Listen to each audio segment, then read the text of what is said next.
Welcome to the Ashenborne Archive. This record is preserved.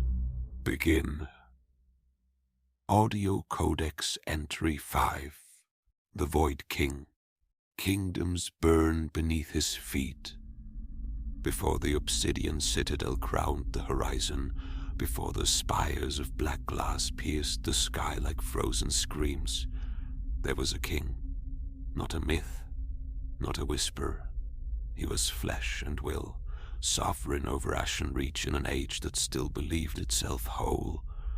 His banners did not tremble, his people did not kneel in fear, and the world, though harsh, still obeyed the laws of something resembling order.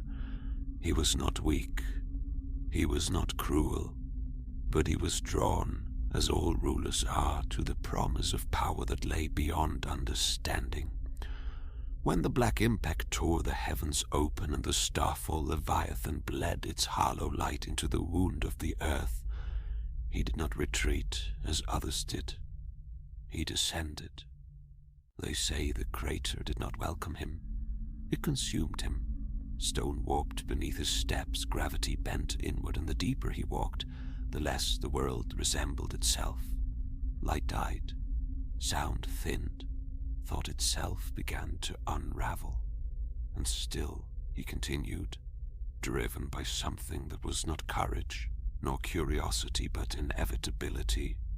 The Hollowlight did not call to him in words. It recognized him. It waited.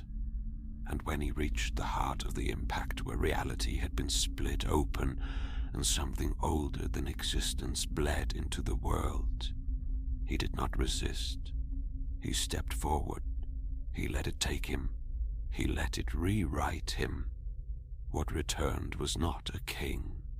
The thing that emerged from the crater wore his shape the way a weapon wears its handle. It clad itself in brutal black draconic armor, plates jagged and overlapping like the scales of something ancient and predatory. The metal was not forged. It had grown around him, fused to his body as if the Hollowlight itself had hardened into a shell. Through the seams of that armor, the darkness did not stay contained. It seeped. It pulsed. Thin veins of black effervescence leaked outward in slow, restless breaths, rising like smoke that refused to dissipate.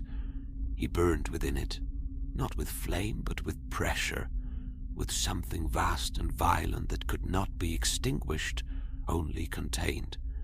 The armor did not protect him. It held him together.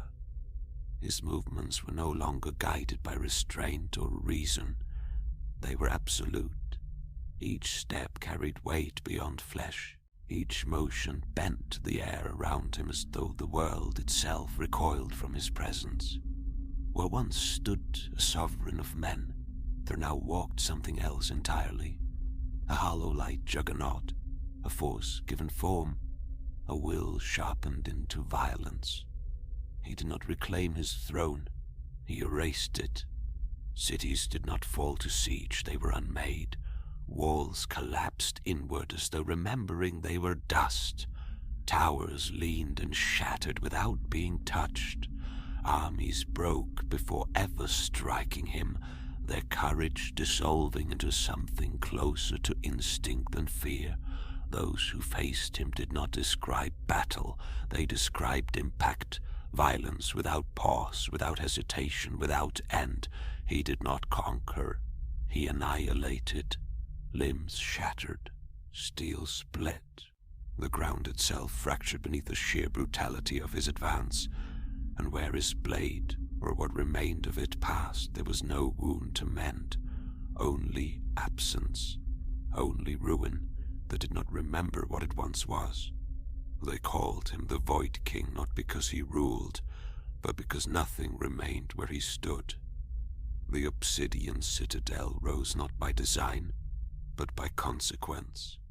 The crater answered him. Spires of hardened void and black glass erupted upward, folding into impossible geometry, forming a throne not built, but grown from the same wound that had remade him. It is said the Citadel is still expanding, inch by inch, as if the world itself continues to give way beneath his dominion. Within its walls, Hollowlight gathers, thickens, breathes like something alive. Corridors shift, angles collapse, distance betrays itself, and at its center, seated upon a throne carved from absence, he waits, not as a ruler, but as the axis of collapse. There are no negotiations, no mercy, no remnants of the man he once was. Whatever conscience, whatever memory, whatever fragment of humanity survived the descent, was ground into nothing by the force that now drives him. He is not corrupted. He is complete. Evil not as intent, but as state of being.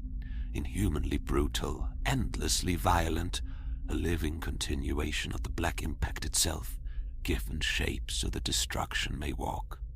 And still, Ashenreach resists. The Ashenborne Knight walks a path that leads only toward him, carrying defiance like a relic from a world that no longer exists. But every step toward the Citadel is a step deeper into Hollowlight.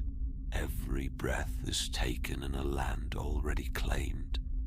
This is the truth that lingers beneath all hope. The VoidKing does not chase the world. The world is already falling into him. Even resistance feeds the shape of what he is becoming. Kingdoms burn beneath his feet not because he commands it, but because their destruction is inevitable in his presence. The archive remains under excavation. Its fragments exist not only within this audio codex, they have taken physical form as a collectible Soulslike trading card game, carried, exchanged, and engaged in ritual duel beyond this place.